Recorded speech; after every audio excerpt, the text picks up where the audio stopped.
आई, तब यहां असम और पूर्वोत्तर की कनेक्टिविटी अच्छी हो, इसकी याद उन्हें नहीं आई। बहनों और भाइयों, प्रधानमंत्री मोदी जी के नेतृत्व में ये डबल इंजन सरकार की ताकत है। आज पूर्वोत्तर के राज्यों में बेहतरीन कनेक्टिविटी है, रोड की कनेक्टिविटी, रेलवे की कनेक्टिविटी,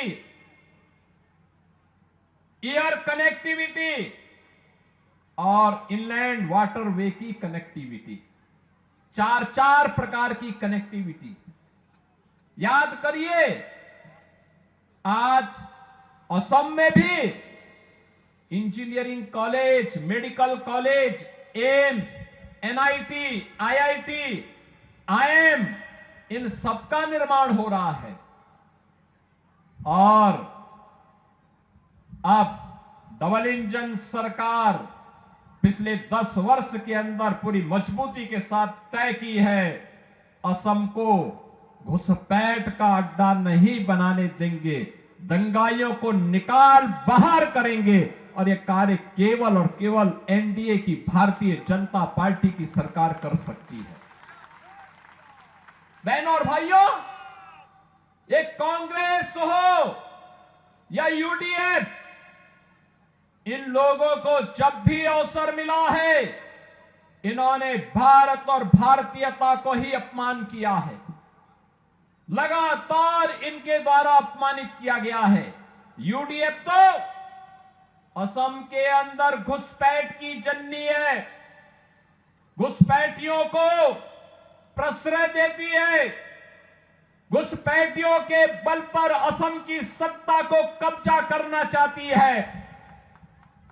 कांग्रेस उनके साथ सहयोगी बन करके असम की संस्कृति के साथ खिलवाड़ करने का काम कर रही है। लेकिन एनडीए की डबल इंजन की ये सरकार असम को असम की संस्कृति के साथ जोड़ करके असम की सांस्कृतिक धरोहर को सुरक्षित करते हुए, उसका संरक्षण करते हुए, एक एक घुसपैठी को असम की धरती से बाहर करके यहां की डेमोक्रेसी को चेंज करने की साजिश को विफल करने का काम अगर कोई कर रही है तो डबल इंजन की एनडीए की असम की सरकार कर रही है। वह विरासत का सम्मान भी कर रही है और असम के अंदर बेहतरीन विकास का काम भी कर रही है। बहनों और भाइयों, ये काम केवल मोदी जी के मार्गदर्शन और नेतृत्व में डबल इंजन की एनडीए की भारतीय जनता पार्टी की सरकार ही कर सकती है। देश के अंदर जहां जहां भी एनडीए की बीजेपी की गवर्नमेंट है, बीजेपी ने वह करके दिखाया है। याद करिए, अयोध्या में उत्तर प्रदेश के अंदर राम जन्मभूमि के लिए आंदोलन चलता था। असम से भी राम भक्त जाते थे, हम नारा लगाते थे, राम लला हम आएंगे, मंदिर वहीं बनाएंगे। कांग्रेस थी, कांग्रेस ने कहा राम तो हुए ही नहीं। कांग्रेस के सहयोगी दलों ने राम के अस्तित्व को नकारने का काम किया। प्रधानमंत्री के रूप में मोदी जी आए, उत्तर प्रदेश में डबल इंजन की सरकार बनी। 500 वर्षों की जो तमन्ना थी, आज वह अयोध्या में साकार हुआ है। भव्य राम मंदिर का निर्माण हो गया है।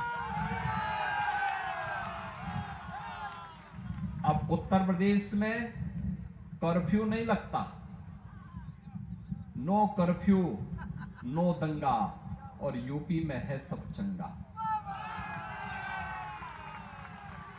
अब वहां दंगा नहीं है, वहां कर्फ्यू नहीं है, वहां सड़कों पे कोई नमाज नहीं पढ़ सकता।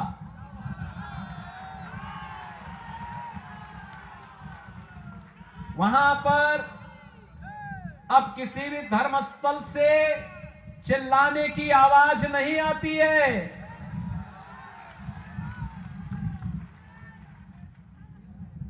अगर किसी ने दंगा करने का दुस्साहस किया तो उसकी प्रॉपर्टी को जब्त करके वहां के गरीबों में, दलितों में, जनजातीय समुदाय के लोगों में बांट दी जाती है और कहा जाता कि इनका अधिकार है, घुसपैठियों का कोई अधिकार और दंगाइयों का कोई अधिकार नहीं होता है।